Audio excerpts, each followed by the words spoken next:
आपण पाहताय क्राईम मुक्त महाराष्ट्र. लोकसुख वार्तांकन, लोकसुख बातमी.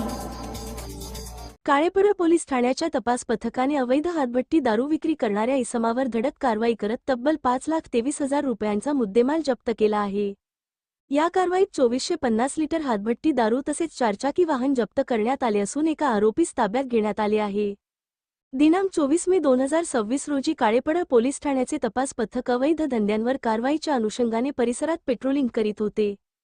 त्यावेळी पोलीस अंमलदार नितीन ढोले आणि गिरीराज जगदाळे यांना त्यांच्या बातमीदारामार्फत माहिती मिळाली की गणपती मंदिरामागे सातवनगर हांडेवाडी रोड परिसरातील मोकळ्या जागेत एक इसम चारचाकी वाहनामध्ये गावठी हातभट्टी दारूचा साठा करून ओळखीच्या व्यक्तींना विक्री करत आहे. ही माहिती तपास पथकाचे अधिकारी सहाय्यक पोलीस निरीक्षक अमित शेटे यांनी पोलीस ठाण्याचे प्रभारी अधिकारी तथा वरिष्ठ पोलीस निरीक्षक मानसिंग पाटील यांना कळविली.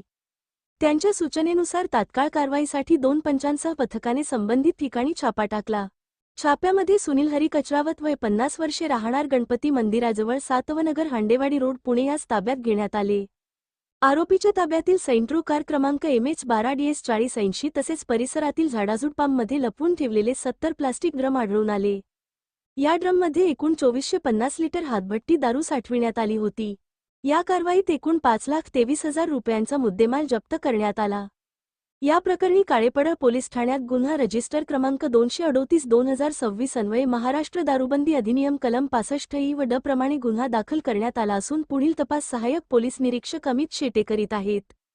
ही कारवाई पोलीस उपायुक्त जीवन बेनीवाल, सहाय्यक पोलीस आयुक्त अतुल नवगिरे यांच्या मार्गदर्शनाखाली वरिष्ठ पोलीस निरीक्षक मानसिंग पाटील यांच्या सूचनेनुसार करण्यात आली. कारवाईमध्ये सहाय्यक पोलीस निरीक्षक अमित शेटे यांच्यासह पोलीस हवालदार प्रवीण काळभोर, अमोल फडतरे, दाऊद सय्यद, प्रतीक लाहीगुडे, शाहिद शेख तसेच पोलीस अंमलदार विशाल ठोंबरे, लक्ष्मण काळे, अतुल पंधरकर, नितीन ढोले, सद्दाम तांबोळी, प्रदीप बेडिस्कर, महादेव शिंदे आणि गिरीराज जगदाळे यांनी सहभाग घेतला.